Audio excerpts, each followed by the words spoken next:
This meeting, the Oskaloosa City Council to order. Today is Tuesday, February 18th, 2019. We'll start with the invocation by Pastor Darren Melton, Gateway Church of the Nazarene. Good evening. I just wanted to say thank the Lord for life. On December 11th, I had a heart attack and coded on the table here in our ER. And the medical staff here did an amazing job. God used them to bring healing to my life, and I'm truly grateful. So thank you all for what you do, and I want to thank that group as well for some wonderful, amazing abilities that God has given. Would you pray with me? Father, I thank you for your presence here. I thank you that you are good. I thank you for this body of elected officials. And Lord, I thank you for the wisdom that you've given them. I pray that you would give them peace tonight and just a discerning heart and mind as they work through issues regarding our community. Thank you for this wonderful community. Lord, I want to thank you for our first responders and our medical personnel, professionals who do such a wonderful job. Would you just bless them and encourage them tonight? And all of our community officials, our servant leaders who you use to bless us as a community on a daily basis. So Lord, we love you, and we're looking to you for guidance and wisdom as we govern with wisdom and compassion. And we ask all of this in the name of Jesus. Amen. Amen. Thanks, Pat. Would you join me in the Pledge of Allegiance? I pledge allegiance to the flag of the United States of America and to the republic for which it stands, one nation under God, indivisible, with liberty and justice for all. Roll call, please. Burnett. Here. Calgary. Here. Dross. Here. Moore. Here. Addison. Here. Walling. Here. Yates. Here. Thank you. First thing on the agenda after this is the opportunity for community comments. This item is reserved to receive comments from the community for concerns whether or not they're included on the current agenda. The community is encouraged to come and speak before the mayor and city council, asked to keep statements brief, time limited to no more than 3 minutes. Any questions should be asked of the city staff, the council members, or the mayor prior to speaking to the full council, so that way concerns can be properly researched and perhaps answered away from the meeting. Comments are to be directed to the mayor and city council only. Is there anyone who would like to speak tonight? Okay, seeing none, we'll move on. Next item up is the consent agenda. These are all items that are routine in nature. We handle them all as one motion. I wanted to draw the council's attention to item E, which is a motion appointing the representatives to the Municipal Housing Agency, Michael Collins, Matt Monavon, and Jennifer Rice. Also item H, which is a resolution setting the date for a public hearing on the plan specs, form of contract, and cost estimates, setting the bid opening date for the Early Childhood Education Recreation Center project. That hearing is on March 2nd. Item I is to consider a resolution setting a public hearing to rezone property at 2005 Suffolk Road. That will also be on March 2nd. And item J is a resolution setting the date for a public hearing to annex property located at 2314 Highway 23. That hearing is going to be on March 16th. Do we have a motion supporting the consent agenda? So moved. Second. Okay, any discussion on this? Roll call, please. Walling. Yes. Yates. Yes. Burnett. Yes. Calgary. Yes. Dross. Yes. Moore. Yes. Addison. Yes. Okay, that passes. That gets us into the regular agenda. Item A is to discuss the funding of activities for the Oskaloosa Facade Improvements Project. This is phase 2, and we do need to hold a public hearing on it. So pursuant to the requirements of Section 508 of the Housing and Community Development Act of 1987, the Oskaloosa City Council has to hold a public hearing to discuss the status of funding for the Oskaloosa Facade Improvements Project Phase 2. The project is being funded in part through a community development block grant that's provided by the Iowa Economic Development Authority. Anyone interested in the status of funding or the progress of the project are welcome to comment during this public hearing. So why don't we start off with Brad Grief? You've got some comments on this. Yeah, as you said, this is the citizen participation requirement from your community development block grant. It's called CDBG if you're unfamiliar. I know most of you are familiar, but some of the folks out here might not be. In July of 2018, IEDA, the Iowa Economic Development Authority, awarded CDBG funds to the community of Oskaloosa for the purpose of making facade improvements to buildings on the west side of your Oskaloosa City Square.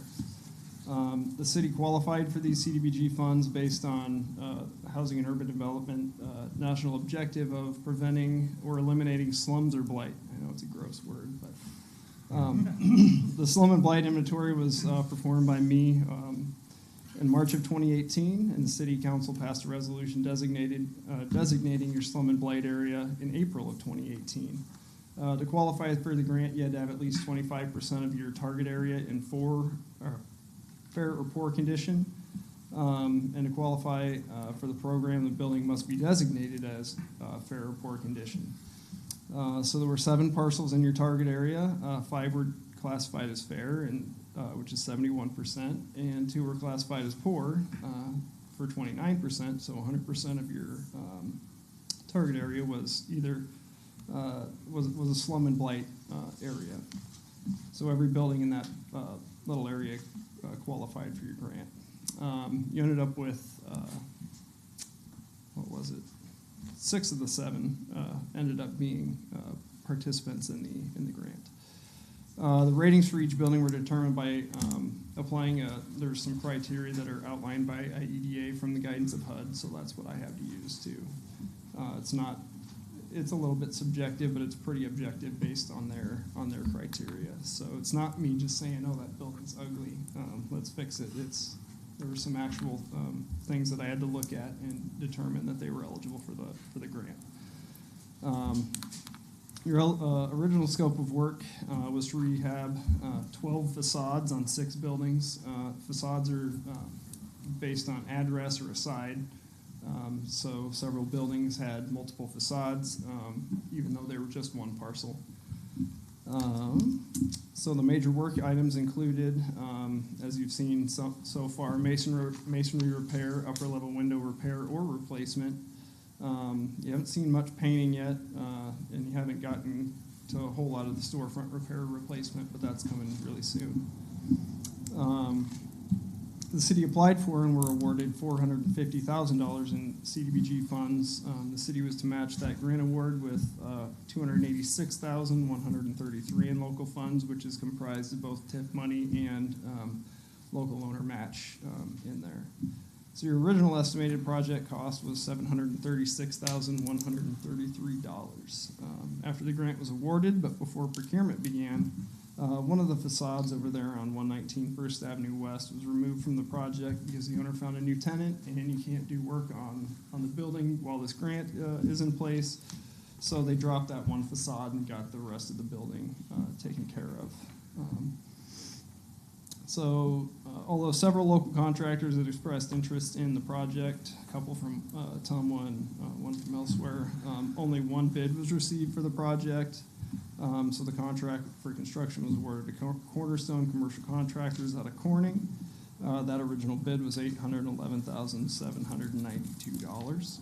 The architect analyzed the submission and worked with the contractor to rectify a few discrepancies in the bid from the masonry, which reduced your overall project cost to construction cost, to $794,962. Because this project budget was higher than you expected, you guys requested and were awarded an additional $50,000 in CDBG funds. The city and owner matches also increased slightly in your overall project cost, which includes grant administration, but does not include the architectural, is $836,744. So your construction began in August of 2019. 2 buildings currently are over 75% complete. That's 119 First Avenue West and Smoky Row.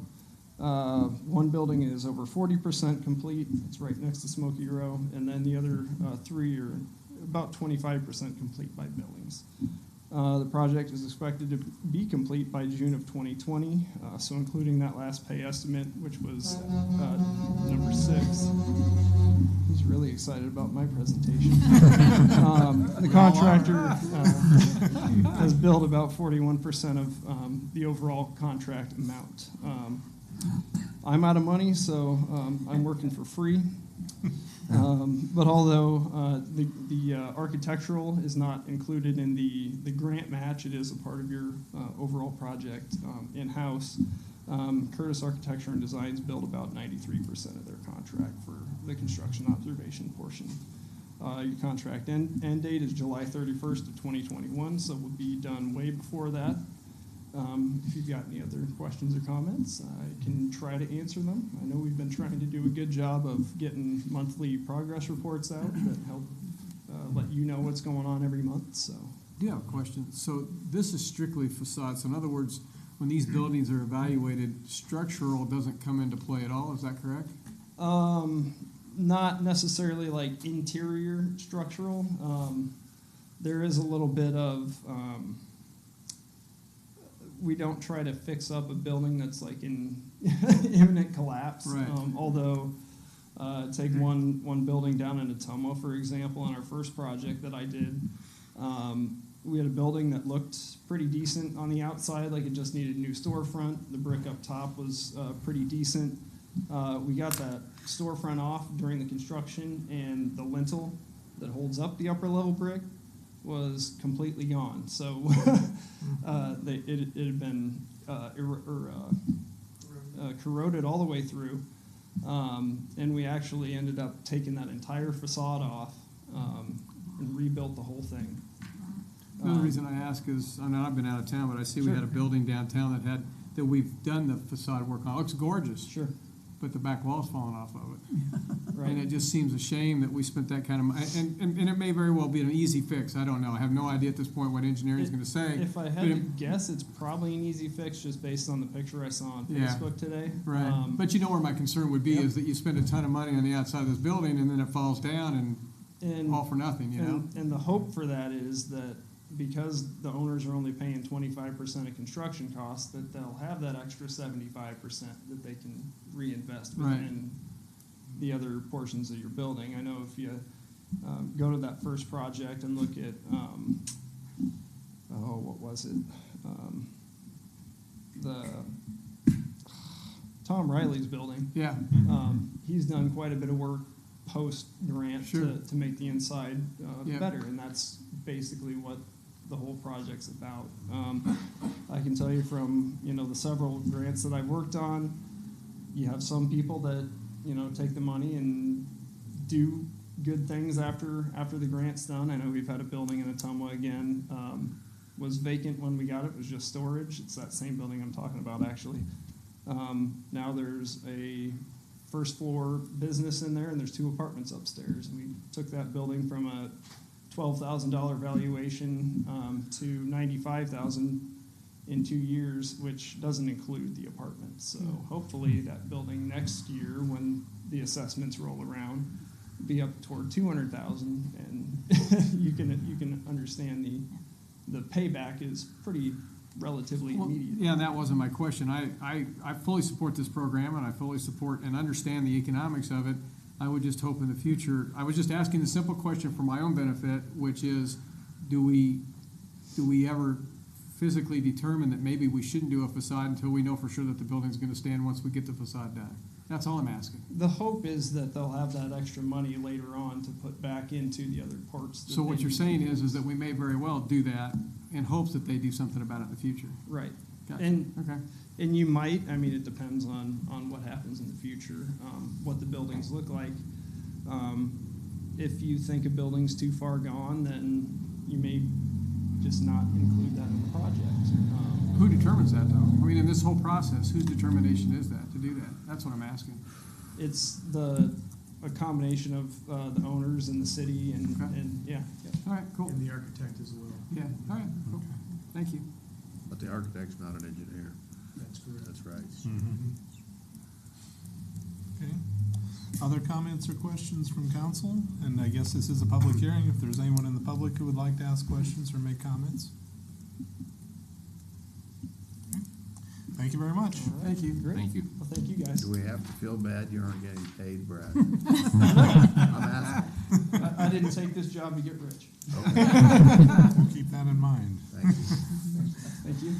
Okay, next up is The resolution levying a special assessment for nuisance abatement at 322 North C Street.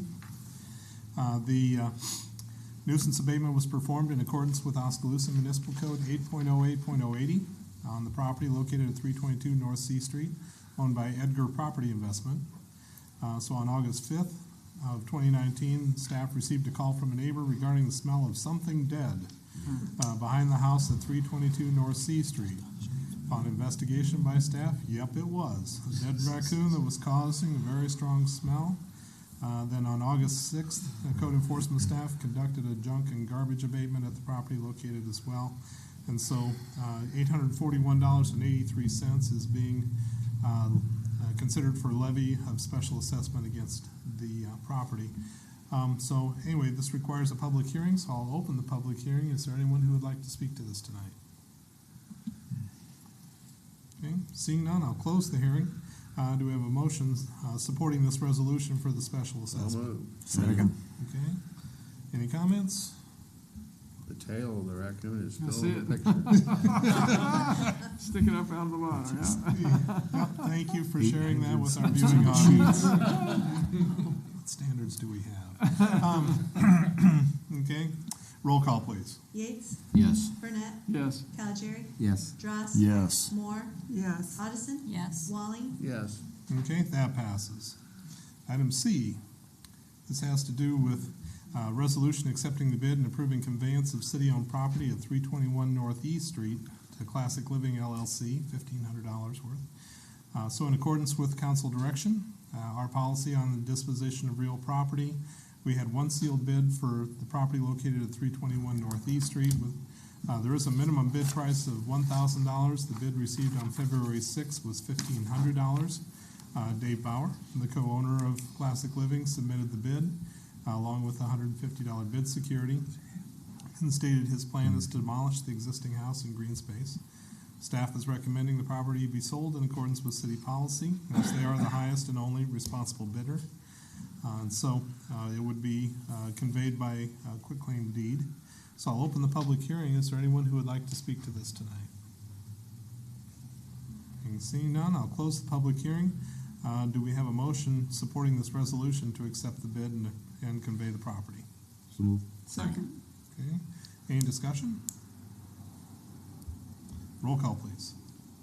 Burnett, Yes. Calgery, Yes. Dross, Yes. Moore, Yes. Addison, Yes. Walling, Yes. Yates, Yes. Okay, that passes. Gets us to item D. This is a resolution approving the fiscal year 2021 maximum property tax dollars. Okay, this is new for the council. State Code 384.15A, cities are now required to hold a maximum property tax dollars hearing if the proposed budget property tax revenues will exceed 102% of the current year collections. Since our 2021 budget is proposed to exceed 102%, the city council has to approve the resolution by a 2/3 majority, 5 out of 7 is. It's important to note that under the new state law, this notice does not include the levy for debt service or instrumental or vocal music groups, so the band's out. Once the resolution is adopted, the city will be required to post on the city's website within 10 days of approval. So I'll open the public hearing. Is there anyone who would like to speak to this? Seeing none, I'll close the public hearing. Do you have a motion of support for, motion of support for the resolution? So moved. Second. Okay, any discussion on this?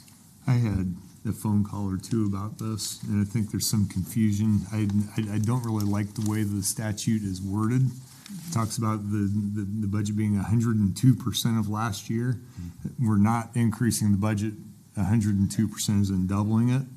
It's a 2% increase over 2.31 would be a year good on idea. year. It's a 2.3% increase year over year. So just wanted to bring that up. Okay, Thanks, And Bob. just so people didn't panic, the band's not out of the budget. It's just the levy's not part of this. that's right. I didn't want the phone to start ringing there. Yeah. yeah, Okay, any other comments? Roll call, please. Calgery, Yes. Dross, Yes. Moore, Yes. Addison, Yes. Walling, Yes. Yates, Yes. Burnett, Yes. Okay, that passes. Gets us to item E. This is to consider a resolution adopting the proposed fiscal year 2020 budget amendment and the proposed 2021 budget, and setting the date for the public hearing. This resolution sets the public hearing for March 2nd of 2020, authorizes publication of the notice. Notice includes the tax rate to be levied in the approximate amount, I love this when it goes to 5 digits, $14.17642 per thousand of assessed valuation. This rate represents an increase of $0.20552 in the city rate for next year. Staff is recommending approval. Do we have do we have a motion of support for the resolution? So moved. Okay, any discussion? Roll call, please. Drost, Yes. Moore, Yes. Coniston, Yes. Walling, Yes. Yates, Yes. Burnett, Yes. Calgieri, Yes. Okay, that passes. Item F, and that's to consider a resolution setting the time and place to conduct a public hearing on the City of Oskaloosa Capital Improvement Plan for the next 5 fiscal years. Per Code of Iowa 384.153, City is required to hold a public hearing on its capital improvement plan before adopting the plan. The City Council met on January 20th of 2020, discussed the project's priorities and funding strategies during the budget session. City is required to formally adopt the 5-year capital improvement plan. It's subject to annual review and revisions, of course. Do we have a motion of support for this? So moved. Second. Okay, any discussion on that? Roll call, please. Moore, Yes. Coniston, Yes. Walling, Yes. Yates, Yes. Burnett, Yes. Calgieri, Yes. Drost, Yes. Okay, Hey, Mayor. that passes. Mayor. Yes, Back to E. Are we supposed to set a public hearing also? I think that's part of the resolution, isn't it, Amy? Okay, I just checked. Thank you. Okay. Let's see, I think that gets us to item G, doesn't it? Yep. Okay. This is to consider a resolution approving the plan, specifications, form of contract, and estimated cost for Phase 1 of the 6th Street Curb and Gutter Project. There is a public hearing associated with this. The staff has prepared the plans and specs for Phase 1 of the 6th Street Curb and Gutter Replacement Project. Scope of work includes reconstruction of curb and gutter, upgrading the sidewalk ramps for ADA compliance along South 6th Street, just between First Avenue East and Second Avenue East. Engineering cost estimate for the project, $73,875. And if awarded, the notice to proceed for construction would be issued on or around the 9th of March. 20 working days assigned for the project. And so I'll open the hearing. Is there anyone who would like to speak to this? Okay, please come to, could you come to the microphone, please?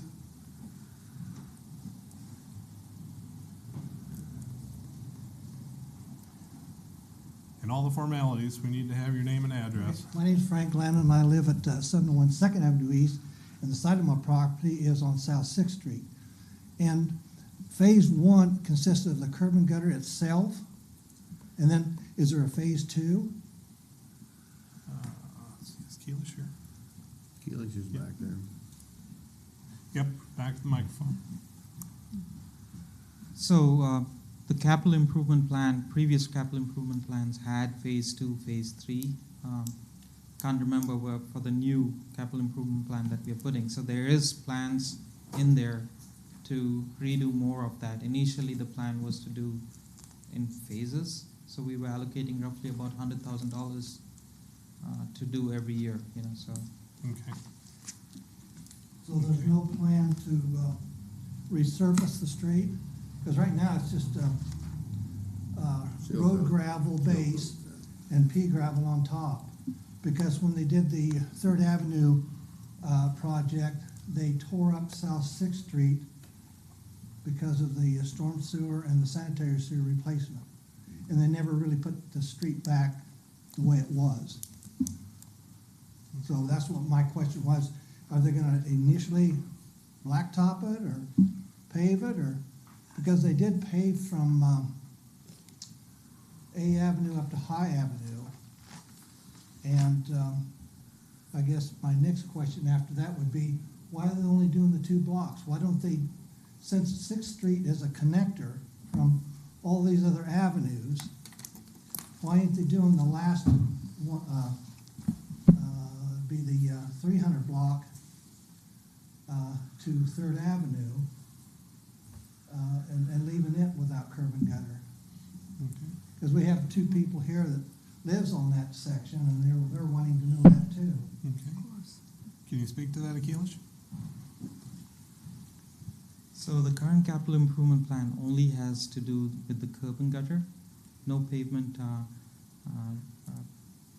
reconstruction. There's no plans for that. The second question was, why don't we do second and third blocks? Again, we have budget constraints. With whatever budget we have got, with limited, we are doing a block at a time. Okay. So it's a phased project, and there's only so much money for each phase. Okay. And The this, second phase might include the other block for curb and gutter. Yes, we'll have to, yeah. Akilesh, that street is also on the other plan, the street repair plan, I'm gonna call it, where we've been doing streets. I'm sorry. Is that on that plan, this street is also on that other plan we have on repair of streets? I don't think so. There's Oh. no street repair plan. You know what, Mr. Glannon was referring to the reconstruction of the pavement on one of the blocks was done because there was sewer that was completely taken out. As a result, we had to completely reconstruct the street on that. And that was the same process they did on the other blocks from Third Avenue down past our place. They completely took all the street out, and they replaced all the storm sewers and the sanitary sewer, and then they just put road gravel down for a base, supposedly. And that's why everybody on that street is wanting to know why we haven't got blacktop or concrete in the near future for as a replacement. When are they gonna finish our street? That's what they wanna Yeah, know. in essence, yeah. Yeah. Okay. So are you getting enough information? So at least you know? I'm not gonna say happy, No. but so you I'm know. getting enough information, but not the right information. I don't wanna hear. Okay. I guess when they gonna do our street? Yeah, that's what Okay. I wanna know. Now, That's my could you question. please come up to the microphone? You bet I'll come up.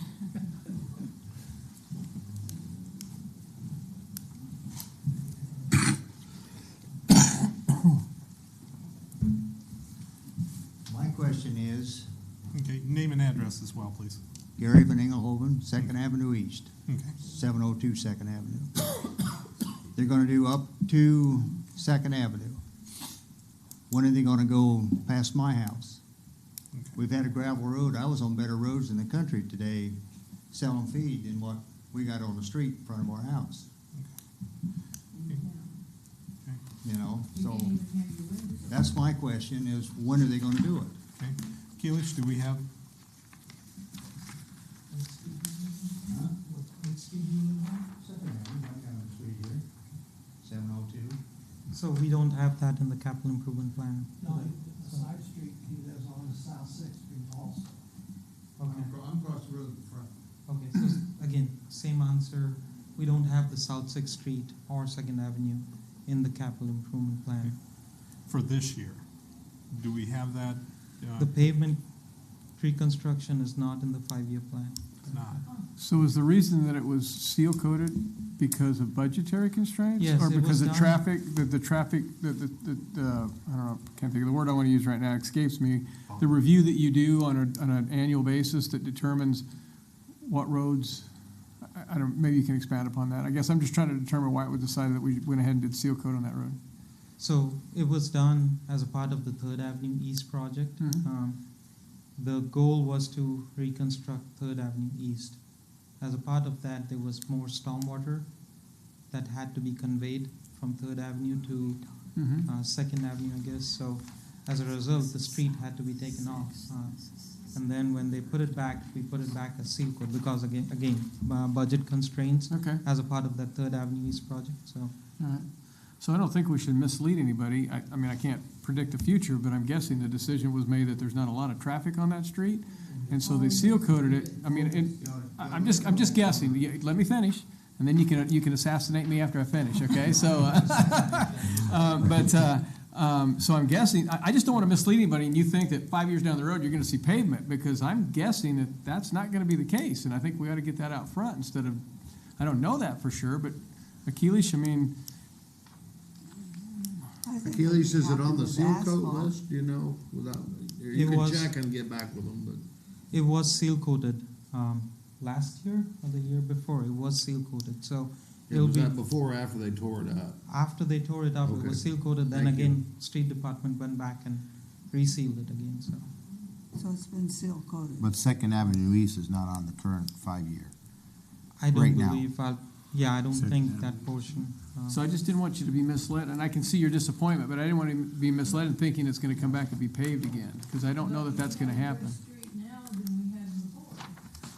And I mean, we've been you there. have patio furniture out there, Uh-huh, and it's so dusty, you can't even sit out there, and we live in town. right, It's been seal coated twice. and it will not hold. You come down there, they put the oil down, and then they put the pea gravel Yeah. down. First time they used that other stuff that just grinds up.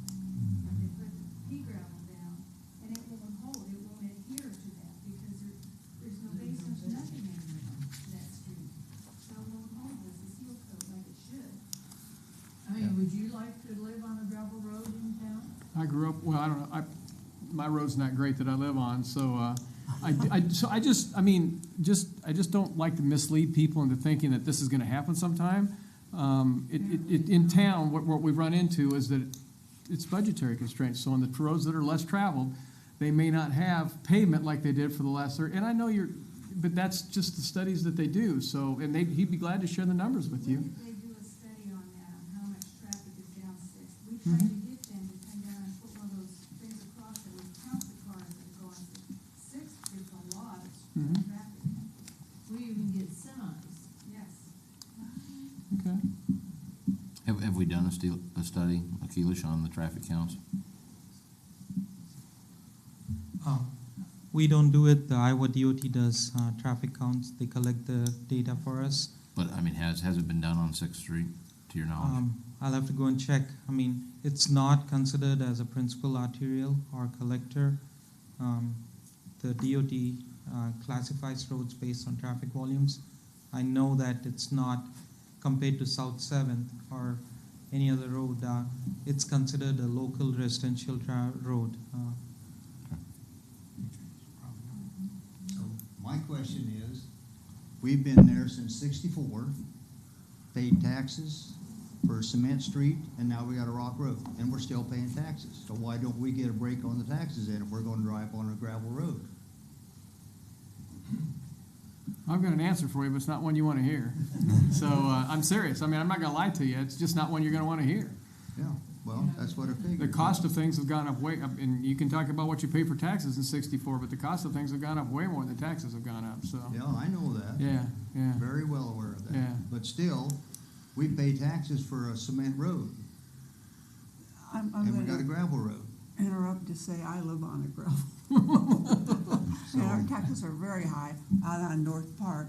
But I think these people just wanna know, when are they gonna finish Yeah. our road? I think that's what they're after. Well, and I'm can- thinking, it sounds like it's been decided that it is finished. Yeah, can we not That's answer why I don't wanna that mislead 'em. question or tell them? Frank, 20 years ago, what was the surface of that road?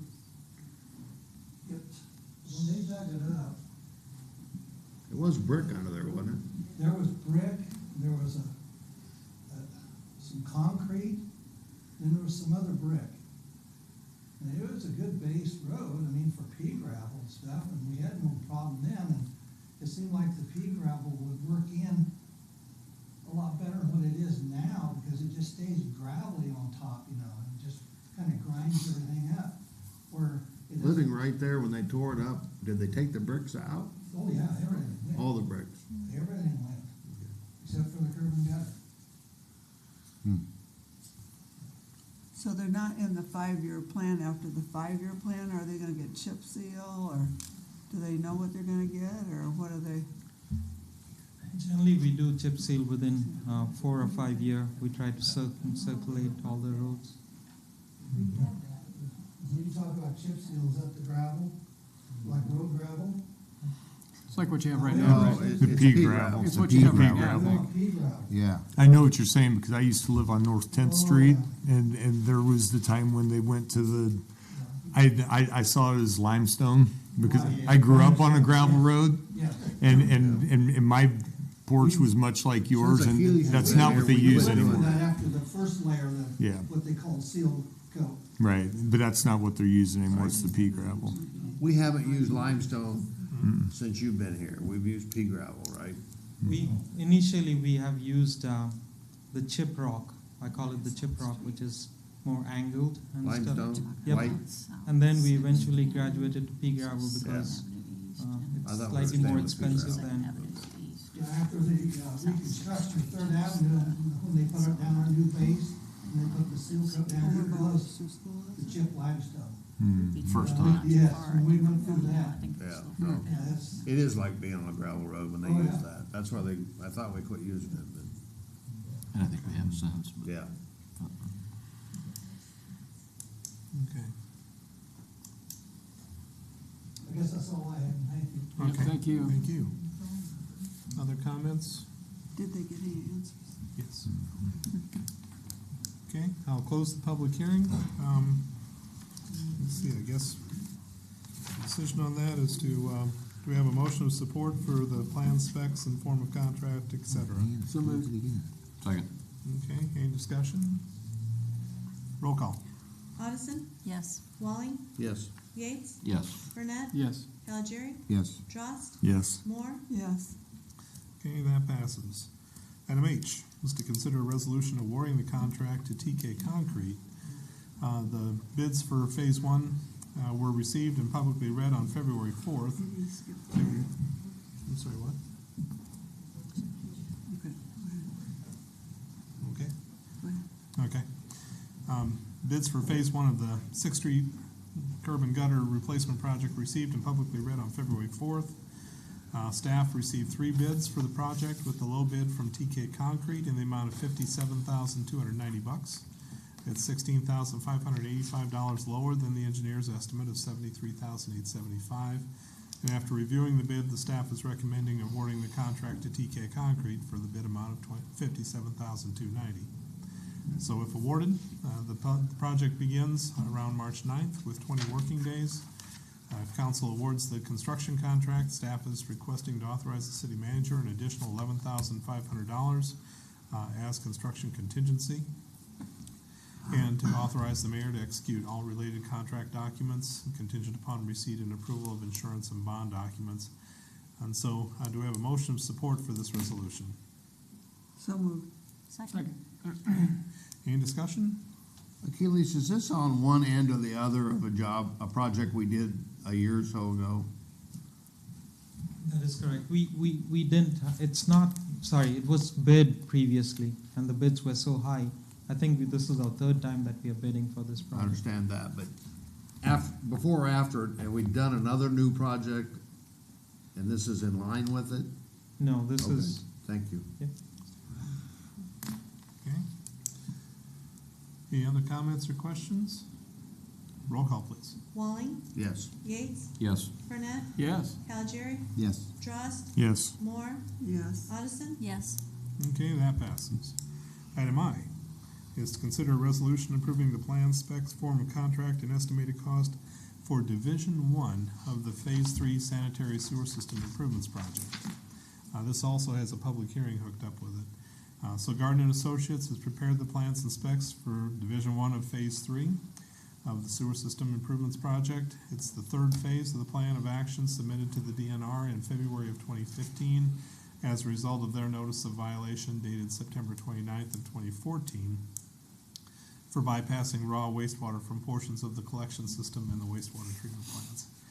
Scope of work is a combination of multiple sewer projects, includes the reconstruction of sanitary sewer pipes and manholes in various locations throughout the northwest quadrant of the city.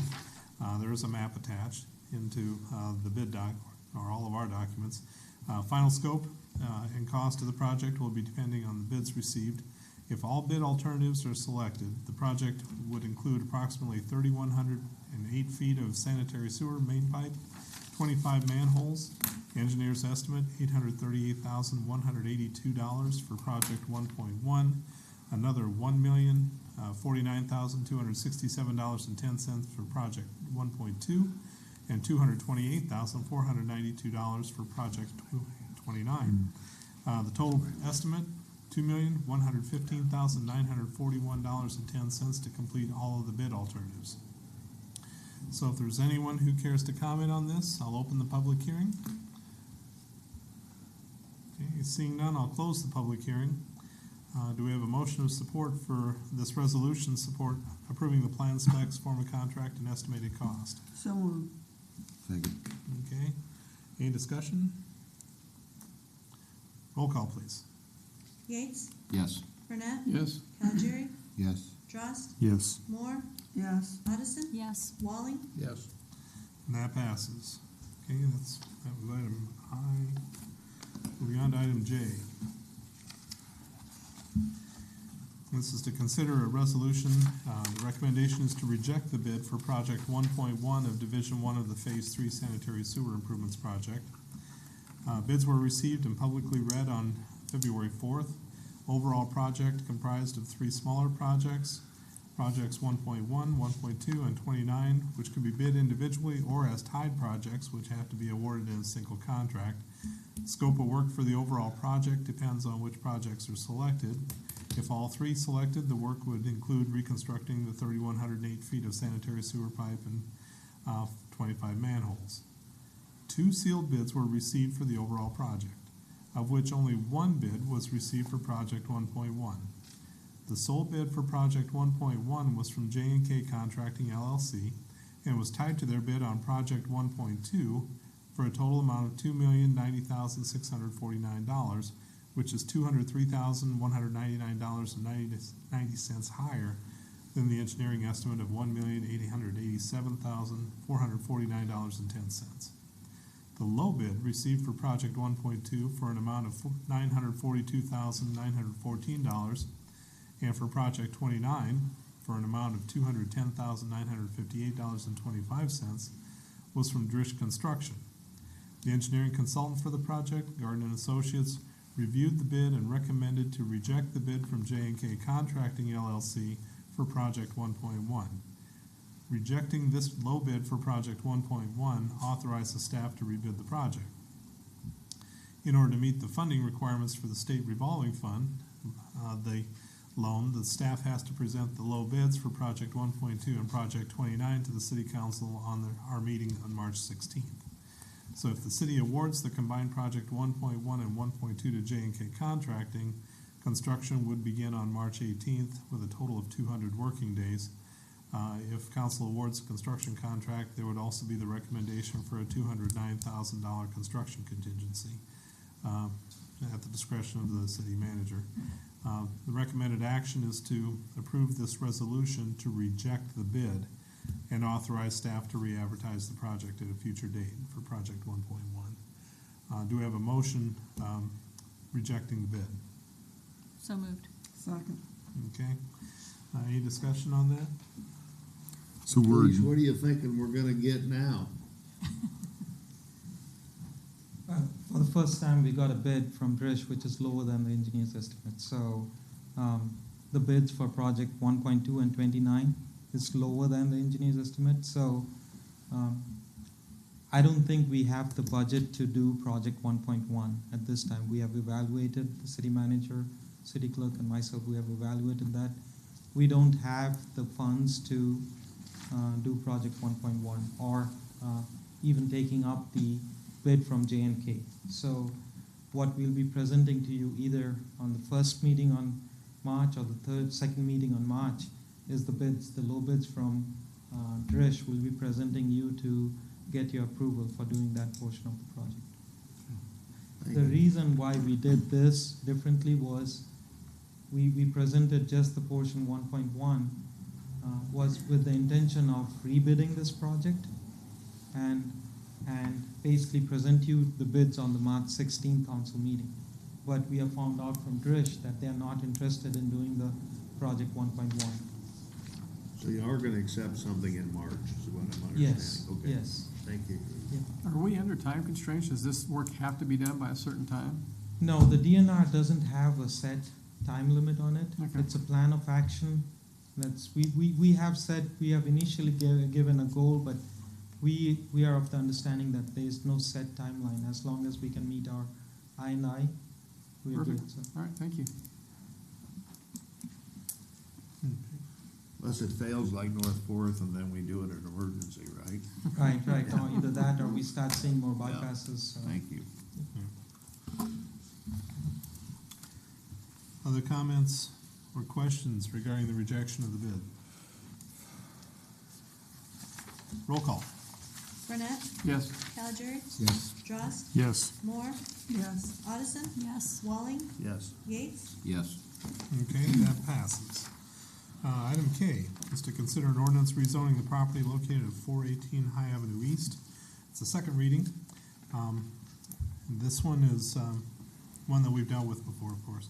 Rory and Heidi Tickmeyer submitted an application to rezone the property of 418 High Avenue East to R2 or R3 residential. On December 30th of 2019, the property was sold to Billy and Ariane Blake. The new owners support the application going forward. It's zoned CC Community Commercial.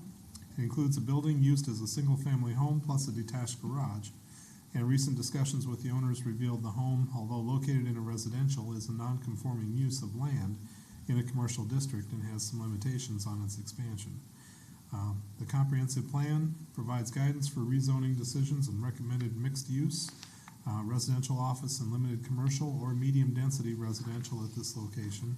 Staff determined that the existing CC Community Commercial District is neither mixed use nor residential, therefore not consistent with the comprehensive plan. The R3 district, however, is consistent with the plan's recommendation and would match adjacent zoning to the east, north, and south. Planning and Zoning Commission held a hearing to consider the item on January 6th, voting 4-0 to recommend approval to the City Council to rezone the property from CC to R3. So staff is recommending the City Council hold the second reading and approve this, of course. So do we have a motion supporting the ordinance rezoning the property on its second reading? So moved. Second. Okay, any discussion? Roll call, please. Caligiuri, Yes. Drost, Yes. Moore, Yes. Addison, Yes. Walling, Yes. Yates, Yes. Burnett, Yes. Okay, that passes. Gets us to the end of the regular agenda. Support or reports from city staff. The city manager, of course, isn't here. City clerk, anything? no sir, thank you. City attorney, anything? Nothing, thank you. Okay. City council members. Bob, why don't we start with you? No, sir. Joe? We had a housing trust fund meeting Friday, this past Friday, and we had two applicants to do demo 2, which is take it down houses and turn it to green space. There are properties adjoining to where they're living, and they just gonna combine, but there's a little shack sitting right there that they're gonna be taking out. So we had a couple of those. Okay. Okay. Nothing, thank you. Sally? No, thank you. Nothing tonight, sir. Tom? No, thank you. No, sir. Okay. The only thing I wanted to add is Eggs and Issues is going to be happening again on Saturday morning at Smoky Row. We will have our state legislators there again. I'll be emceeing the event. So again, 8:30 at Smoky Row, coffee provided by Midwest One. Next item up is the opportunity to go into closed session under Iowa Code Section 20.17.3 for the discussion of collective bargaining strategy. Do we have a motion to go into closed session? Move. Second. Okay, any discussion? Roll call, please. Drost, Yes. Moore, Yes. Addison, Yes. Walling, Yes. Yates, Yes. Burnett, Yes. Caligiuri, Yes. Okay, that passes. So we will go into closed session and dismiss the audience.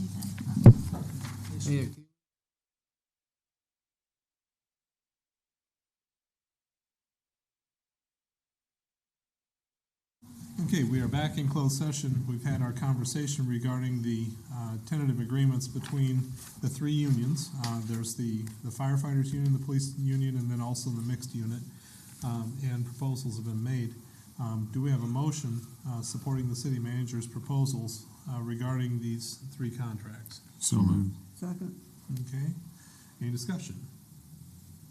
Roll call, please. Addison, Yes. Walling, Yes. Yates, Yes. Burnett, Yes. Calgery, Yeah. Drost, Yes. Moore, Yes. Okay, that passes. That's the end of our business for tonight. Do we have a motion to adjourn? So moved. Second. Okay, all in favor say aye. Aye. We're adjourned.